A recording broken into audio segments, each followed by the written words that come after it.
अभ्युत्थानमधर्मस्य तदात्मानं सृजाम्यहम् यदा यदा हि धर्मस्य ग्लानिर्भवति भारत अभ्युत्थानमधर्मस्य तदात्मानं सृजाम्यहम्.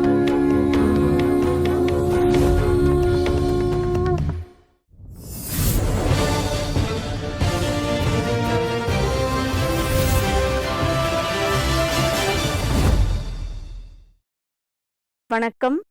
ஓம் சாந்தி. படகோட்டியான பரமாத்மா இந்த பூமியில் அவதரிக்கும் பொழுது சம்சார சாகரத்தில் மூழ்கி கிடக்கும் மனித ஆத்மாக்களுக்கு நீந்த கற்றுக் கொடுக்கிறார். ஞானத்தின் அடையாளமாக மனிதன் தன் வாழ்க்கைக்காக ஒருபொழுதுமே துன்பம் துயரம் வராமல் இருக்க வேண்டும் என்று விரும்பும் மனித ஆத்மாக்களுக்கு கடக்கும் சக்தியையும் கொடுக்கிறார், நீந்தவும் கற்றுக் கொடுக்கிறார். சக்திசாலியாக ஆக்குவதற்காக உயர்ந்த ஞானத்தை கொடுப்பதோடு மட்டுமல்லாமல் பெயரளவில் அவர்களுடைய கையை பிடித்து அவர்களாகவே கடப்பதற்கு ஒரு தூண்டுதலையும் கொடுக்கிறார். கர்ம யோகத்தின் இந்த இனிய பயணத்தில் பரமாத்மாவோடு நாமும் நீந்தக்கூடிய, இந்த சம்சார சாகரத்தை கடக்கக்கூடிய மனிதர்களாக, உயர்ந்த ஞானிகளாக ஆவோம். படகோட்டியின் இந்த ஞானத்தில் நாம் இந்த கீதையின் 3வது அத்தியாயத்தில் தற்பொழுது வாழ்க்கை என்பது, அதை பற்றிய ஞானம், இந்த வாழ்க்கை என்பது ஒரு கர்மக்ஷேத்திரம், அதை குருக்ஷேத்திரம் என்றும் கூறுகிறோம். ஒவ்வொருவருடைய மனிதனுடைய மனதிலும் இப்பொழுது குருக்ஷேத்திரம், அதாவது உள்ளே ஒரு போரே நடந்து கொண்டிருக்கிறது. அந்த நேரத்தில் இறைவன் நமக்கு உயர்ந்த கர்மங்கள் மற்றும் சுகர்மம், நல்ல கர்மங்கள் எப்படி செய்வது, ஆத்ம தர்மம் அதை எப்படி கடைபிடிப்பது, இப்படி ஞானத்தை கொடுத்து நமக்கு புதிய வாழ்க்கையை தருகிறார். பொதுவாகவே நாம் கர்மங்களை செய்யும் பொழுது தர்மம் கர்மம் இவை இரண்டினுடைய பேலன்ஸ் நமக்கு சரியாக இருக்கும் பொழுது பேலன்ஸிலிருந்து பிளெஸ்ஸிங் என்று கூறுவார்கள். அதாவது நாம் ஒரு இறைவனுடைய பிளெஸ்ஸிங்குக்கு பாத்திரமாக ஆக முடியும், வரதானத்திற்கு பாத்திரமாக ஆக முடியும். அஞ்ஞானி மனிதர்கள் கூட கர்ம யோகத்தின் மூலம் ஞானத்தை நோக்கி எப்படி போக முடியும் என்று நாம் இப்பொழுது தெரிந்து கொண்டிருக்கிறோம். அஞ்ஞானியாக இருக்கலாம், ஞானியாக இருக்கலாம், கர்மம் அனைவருமே செய்ய வேண்டும். அஞ்ஞானி கூட நல்ல உயர்ந்த எண்ணங்களோடு கர்மங்களை செய்ய தொடங்கும் பொழுது பற்றற்ற நிலையை மெல்ல அனுபவம் செய்ய தொடங்குகிறார். அப்பொழுது கர்ம யோகத்தை நோக்கி அவருடைய பயணமும் தொடங்கிவிடுகிறது. பரமாத்மாவை நோக்கி நாம் முன்னேற வேண்டும் என்ற லட்சியம் நமக்கு இருக்கிறது. ஆனால் அவர் அதற்காக உறுதியான ஒரு துணையாக நமக்கு அமைந்து விட்டார். பிறகு நமக்கு என்ன கவலை? பரமாத்மா கொடுக்கக்கூடிய இந்த ஞானம் நமக்கு கர்மங்களை மகிழ்ச்சியோடு எப்படி செய்ய வேண்டும், உற்சாகத்தோடு செய்யக்கூடிய கர்மம் கூட நம்மை பந்தத்திலிருந்து விடுவிக்கும்.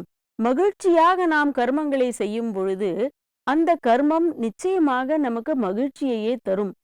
கடமையை செய்யும் பொழுது ஒரு உள்ளிருந்து நமக்கு உயர்ந்த தூண்டுதல் நமக்கு கட்டாயமாக கிடைக்கிறது. நம் கடமையை நாம் செய்யும் பொழுது நம்மை உலகம் பின்பற்றும் என்று பார்த்தோம். நாம் செய்யக்கூடிய கடமைகள் உலகத்திற்கு உதாரணமாக அமையட்டும். உதாரணத்திற்கு ஈஸ்வரச்சந்திர வித்யாசாகரை பற்றி நாம் கேட்டிருக்கிறோம். நாம் ஏற்கனவே கேட்டோம், லோக சங்கிரகத்திற்காக நம் கர்மங்கள் இருக்க வேண்டும் என்று. ஒரு முறை அவர் இங்கிலாந்து போயிருந்தார். அங்க அவருக்கு ஒரு செமினார் இருந்தது. அந்த செமினார் ஹால்ல அவர் என்டர் பண்ற நேரத்துல அங்க வெளியில ஒரு கூட்டமே இருந்தது. அப்போ அவர் கேட்கிறார், அவருடைய லெக்சர் அங்க சொற்பொழிவுக்கு ஏற்பாடு பண்ணியிருந்தாங்க. அப்போ அவர் கேட்பார், நீங்க எல்லாரும் ஏன் வெளியில நிக்கிறீங்க அப்படின்னு சொல்லி.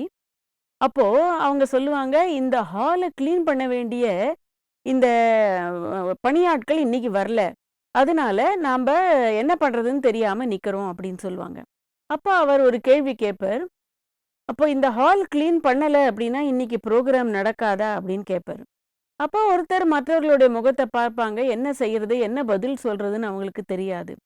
உடனே அவர் என்ன செய்வார் அப்படின்னா, உள்ள போயிட்டு அந்த தொடப்பத்தை எடுத்து தானே பெருக்க ஆரம்பிப்பார். இவ்வளவு பெரிய ஆள் செமினார்ல லெக்சர் கொடுக்கறதுக்காக வந்திருக்கார். அவர் தொடப்பத்தை எடுத்து தானே சுத்தம் பண்ண தொடங்கின உடனே மற்றவர்களும் அவரை பின்பற்ற தொடங்கினார்கள். உடனே எல்லாரும் கடகடன்னு அவரோட சேர்ந்து அந்த ஹாலை சுத்தம் பண்ணிட்டாங்க. சிறிது நேரத்திலேயே அந்த வேலை முடிஞ்செடுத்து உடனே அவருடைய லெக்சர் ஆரம்பமாயிடுது. இது எதுக்கு நம்ம கேட்டோம் அப்படின்னாக்க, நாம செய்யக்கூடிய செயல்கள் முன் உதாரணமாக கட்டாயமாக அமையணும். நாம ஒன்ன செஞ்சு காமிச்சா மக்கள் அதை கட்டாயமாக பின்பற்றுவாங்க. இது லோக சங்கிரகம், உலக நன்மைக்காகவும் இருக்கணும். அப்போ நாம உலக நன்மைக்காக கடமைகளை செய்யணும், மற்றவர்களை தூண்டணும். சார்ந்து நம்ம வாழ்வதால நமக்கு துக்கமும் வருது. ஆனா ஒரு குழந்தை இருக்கு, அந்த குழந்தையால நடக்கவே முடியாது. ரொம்ப சின்ன குழந்தை, பேச தெரியல, நடக்க தெரியல. அந்த குழந்தைய எல்லா வேலையும் செஞ்சுக்கோ அப்படின்னு சொன்னா செய்யுமா? நிச்சயமாக அந்த குழந்தை தன் தாயை சார்ந்துதான் வாழ வேண்டும். அதனால பணத்தாலையும் நம்ம எல்லாத்தையும் சாதிக்க முடியாது, எல்லாராலையும் இதை செய்ய முடியாது. அவங்களுக்குன்னு இருக்கிற ஒரு நிலை இருக்கு இல்லையா? அப்ப பொதுவாக நாம் கடமைகளை நாமே செய்ய சார்ந்து வாழும் தன்மையை நாம குறைக்கும் பொழுது மற்றவர்களுக்கு உதாரணமாக அமைய முடியும். அடுத்து பரமாத்மா என்ன சொல்றார் அப்படின்னா, உத்சீதேயுரிமே லோகா ந குர்யாம் கர்ம சேதகம். உத்சீதேயுரிமே லோகா ந குர்யாம் கர்ம சேதகம். சங்கரஸ்ய ச கர்த்தா ஸ்யாம் உபஹன்யாமி மா பிரஜாः. சங்கரஸ்ய ச கர்த்தா ஸ்யாம் உபஹன்யாமி மா பிரஜாः. உத்சீதேயுரிமே, அதாவது பரமாத்மா என்ன சொல்றாரு அப்படின்னா, நான் செய்யக்கூடிய கர்மங்கள் உற்சாகத்தோடு இருக்கணும். நான் உற்சாகத்தோடு செயல்களை செய்து காமிக்கிறேன். உத்சீதேயுரிமே லோகா ந குர்யாம் கர்ம சேதகம் சங்கரஸ்ய ச கர்த்தாஸ்யாம். நான் என் கடமைகளை செய்யல அப்படின்னா இந்த உலகமே நாசமாயிடும். அப்போ இன்னொன்னு என்ன சொல்றாரு அப்படின்னாக்க, அப்போ ஒரு கலவரம் அந்த கலவரத்தினால மக்களுடைய மன அமைதி குறைஞ்சிடும். நான் என் கடமையை செய்யல, நான் எந்த வேலையும் செய்தே காட்டல அப்படின்னாக்க இந்த உலகத்துல சங்கரக அப்படின்னா ஒரு கலவரம் தூண்டிடும், அதாவது அமைதி குலைஞ்சு போயிடும், நாசத்தை நோக்கி இந்த உலகம் போகும் அப்படின்னு சொல்றாரு. அப்போ அர்ஜுனனுக்கு என்ன சொல்றாரு, அர்ஜுனா அர்ஜுனன் முதல்ல சொல்றான், இறைவனே நான் போர் செய்தால் இந்த குலம் வர்ண கலப்பு சங்கரா அப்படின்னு அப்பவே சொன்னார். இந்த வர்ண கலப்பு எல்லாருமே அழிஞ்சு போயிடுவாங்க, வர்ண கலப்பு ஏற்பட்டுடும், அதனால இந்த வம்சம் ரொம்பவும் கீழ் நோக்கி வந்துடும் அப்படின்னு சொல்லுவான். இப்ப அதே பரமாத்மா அர்ஜுனனுக்கு அத நீ செய்யாதன்னு சொன்ன இறைவன் இப்ப சொல்றாரு, நான் இதை செய்யல அப்படின்னாக்க இந்த குலம் அழிந்து விடும், அதனால உலக அமைதியே போயிடும், எல்லாமே நாசமாயிடும் அப்படின்னு சொல்றாங்க. அப்போ இயற்கைக்கு அதாவது என்ன ஒரு முரண்பாடு உள்ள ஒரு பேச்சாக இறைவனோட பேச்சு இருக்கே அப்படின்னு நினைக்கலாம். ஆனாக்க என்னன்னா, இயற்கைக்கு எதிராக இன்னைக்கு மனிதன் செயல்பட தொடங்கினாக்க இந்த வர்ண சங்கரம்னு ஏற்கனவே பார்த்தோம். இப்ப சொல்ற சங்கரா அப்படின்னாக்க இந்த ஒரு கலப்படம் நடக்கும் பொழுது அழிவை நோக்கி நம்ம போறோம். உதாரணம் என்ன அப்படி, பொதுவா இயற்கை தன் வேலையை செய்யறது. இன்னைக்கு மனிதன் டெக்னாலஜி மூளை வளர்ந்து போய் அவன் என்ன செய்யறாங்க எல்லாம்னா, எல்லா இடத்துலயும் ஹைபிரிட்னு ஒரு கான்செப்டை கொண்டு பசு பால் கொடுக்கறது. ஆனா அதை ஹைபிரிட் பசுவாக மாத்தினா 50 லிட்டர் கொடுக்கும், 40 லிட்டர் கொடுக்கும் அப்படின்னு சொல்லி தேவையை நாங்க பூர்த்தி செய்யணும் அப்படின்ற ஒரு காரணத்தை காட்டி இன்னைக்கு எல்லா நாட்டு பசுக்களையும் ஹைபிரிட் பசுவாக மாத்திட்டாங்க. அப்போ அது பால் நிறைய கொடுக்குதுதான், ஆனா அதனால ஹெல்த் பாதிக்கப்படுது.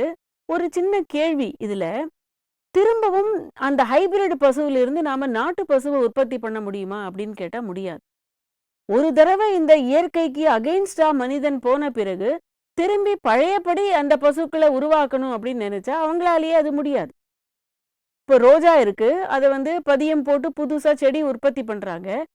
ஆனா அந்த ரோஜாலையும் இப்ப பூக்கள் நிறைய வேணும், வாசனை இல்லாட்டாலும் பரவாயில்ல அப்படின்னு சொல்லி ஹைபிரிட் ரோஜாக்களை உருவாக்குறாங்க. இது மாதிரி நிறைய விஷயத்துல புதுமையாக நாங்க ஏதோ செய்யறோம் அப்படின்னு சொல்லி புது செடிகள் எல்லாம் உருவாக்குறாங்க, புதிய மரத்தை உருவாக்குறாங்க, தானியங்களை உருவாக்குறாங்க. இந்த மாதிரி இது சயின்ஸை யூஸ் பண்ணி இயற்கைக்கு விரோதமாக செய்யக்கூடிய செயல். அதனால இயற்கைக்கு விரோதமாக செய்யக்கூடிய செயலாக இருக்கிறதுனால இது நமக்கு மகிழ்ச்சியை தராது, சுகத்தையும் கொடுக்காது. அதனாலதான் இங்க இறைவன் என்ன சொல்றாருன்னா சங்கரஹா, இதுதான் வர்ண கலப்பு. வர்ண கலப்பு மட்டும் இல்ல, எல்லாத்தையுமே கலக்குறாங்க இங்க. மனிதனுடைய வர்ண கலப்பு கூடாதுன்னு அங்க ஏற்கனவே அர்ஜுனன் சொன்னா, ஆனா இப்ப என்ன பண்றாங்க, இயற்கையோடைய கலப்பு. அப்போ சரியான வழியில பரமாத்மாவுடைய செயல்கள் சரியான வழியில இருக்கணும் அப்படின்னா அவர் நமக்கு செய்து காட்டுறார். என்ன, மனிதன் வாழக்கூடிய வாழ்க்கை எப்படி இருக்கணும், சரியான திசையை நோக்கி அவன் வாழறானா, ஞானத்தை கற்றுக் கொடுத்து கர்ம வேள்வியை நம்ம எப்படி செய்யணும், நம்ம வாழ்க்கை சாதாரண நிலையிலிருந்து கர்மயோகியாக எப்படி மாறணும், சுய தர்மத்தை நாம எப்படி கடைபிடிக்கணும், தெய்வீக குணங்களை நாம எப்படி கையாளணும், இந்த விஷயங்களை பரமாத்மா கற்றுக் கொடுப்பதற்காக தான் கர்மங்களை செய்து இதை நமக்கு கற்றுக் கொடுக்கிறார். அதனாலதான் அவர் என்ன சொல்றாருன்னா, நான் இப்படி செய்யல அப்படின்னாக்க இந்த உலகத்துல ஒரு பெரிய குழப்ப நிலையே உருவாகும். அப்ப யோசிச்சு பாருங்க, ஏற்கனவே ஒரு நரகமாக ஆகிவிட்ட உலகத்துல இறைவன் இந்த ஞானத்தை இப்ப கொடுக்கல அப்படின்னா இந்த சிருஷ்டி என்ன ஆகும், மகா ரௌரவ நரகமாக இன்னும் மாறும். அப்போ திரும்பவும் அதிலிருந்து யார் நம்மள மாத்த முடியும்? அப்பொழுதும் பரமாத்மா வந்துதானே ஆகணும். அதனால இறைவன் சொல்றார், நான் செய்யக்கூடிய செயல்கள் முன்னுதாரணமாக எடுத்துக்காட்டாக இருக்கணும். உலக புகழ் வாழ்ந்த அர்ஜுனன் அவனே என்ன சொல்றான்னா, நான் கடமைகளை செய்யாம எப்படியாவது நான் இதுல இருந்து எஸ்கேப் ஆயிடணும் அப்படின்னு ஒரு மைண்ட்ல வருது. சொல்லுவாங்க இல்லையா, ஃபைட் ஃபிளைட் ஃப்ரைட் மோடு, அதாவது ஃப்ரீஸ் மோடு. அர்ஜுனன் ஃப்ரீஸ் மோடுக்கு ஏற்கனவே வந்தாச்சு. இனிமே நான் என்ன செய்யறதுன்னே எனக்கு தெரியல அப்படின்னு இறைவன் முன்னாடி சரண்டர் ஆகியாச்சு. அப்போ ஆனா அவன் மனதுல என்ன இருந்ததுன்னா, எப்படியாவது நான் எஸ்கேப் ஆயிடணும், இந்த யுத்தம் செய்யக்கூடாது. அப்போ இறைவன் சொல்வார், இந்த யுத்தம் நடந்தே ஆகும், நீ இதுல இருந்து தப்பிக்கவே முடியாது அப்படின்னு சொல்லி அவனுக்கு ஞானத்தை கொடுக்கிறார். இன்னொரு விஷயம், உதாரணத்திற்கு அந்த அத்வைத சித்தாந்தம் சொல்றவங்கெல்லாம் என்ன சொல்லுவாங்க அப்படின்னா, சர்வம் பிரம்மமயம், அகம் பிரம்மோஸ்மி, இதெல்லாம் சொல்றாங்க. ஒரு முறை ஒரு ராஜா இந்த அத்வைதி கிட்ட போயிட்டு ஆசீர்வாதம் வாங்கிக்க போறார், ஞானம் கேட்க போறார். அவர் இந்த ஞானத்தை அவருக்கு கொடுக்கிறார். எல்லாமே பிரம்மமயம், அனைத்தும் இறைவன் தான், இப்படிலாம் ஒரு ஞானத்தை அவருக்கு கொடுக்கிறார். அப்ப அந்த விஷயத்த சர்வம் பிரம்மமயம்னா அதை நம்ம எப்படி எடுத்துக்கணும், எல்லாம் இறைவனோட படைப்பு, எல்லாருக்கும் ஈக்குவலாக மரியாதை கொடுக்கணும், எல்லாரையும் நம்ம அந்த ஆன்ம சக்தியா பார்க்கணுங்கிறத புரிஞ்சுக்காம அவர் என்ன சொன்னாரோ அதை நம்ம கடைபிடிக்கணும் அப்படின்னு நினைச்சுக்கிட்டு வீட்டுக்கு போய் அந்த ராஜா அரண்மனைக்கு திரும்ப என்ன செய்யறார் அப்படின்னா, ராணியும் வேலைக்காரியும் ஒண்ணுதான், எல்லாமே பிரம்மமயம் அப்படின்னு அவருடைய ஒரு ஆக்டிவிட்டியில சேஞ்ச் வந்துடுது.